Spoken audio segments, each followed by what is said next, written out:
Hello viewers, আজকে আমি পনিরের চপ করব। পনিরের চপ করার জন্য আমি দেখুন এখানে একটু সবজি নিয়ে নিয়েছি। সবজিগুলোকে আমি হালকা একটু সিদ্ধ করে নেব।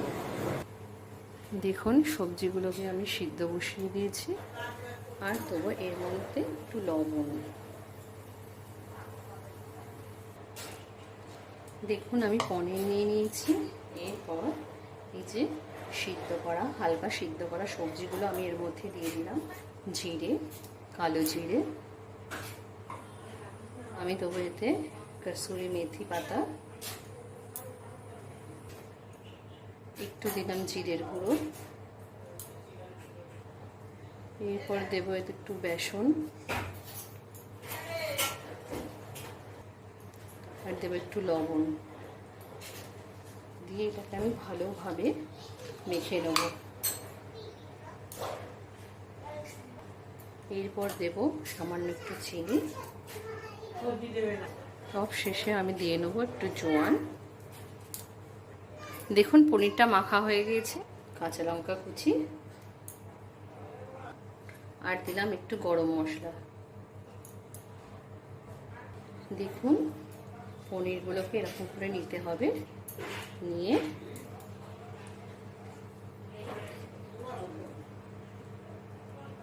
এরকম শেপ দিতে হবে।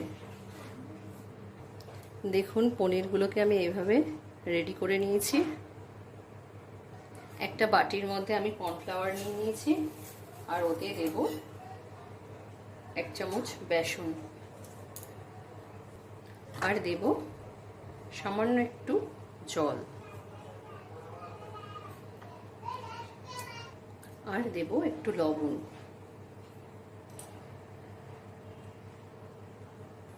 দেখুন তেল আমার গরম হয়ে গিয়েছে। এই যে ব্যাটারটা, আমার ব্যাটারের মধ্যে পনিরটাকে আমি এরকম করে, এরপর ব্রেড কামের মধ্যে আমি এটাকে ভালোভাবে মিশিয়ে নেব। মিশিয়ে এটাকে আমি আস্তে করে তেলের ওপর ছেড়ে দেবো। এরকম করে প্রত্যেক কটি পনিরই এরকম করে দিতে হবে তেলের মধ্যে ছেড়ে। দেখুন পকোড়াগুলো আমার লাল করে বেশ ভাজা হয়েছে। দেখুন পনিরের পকোড়া আমার রেডি।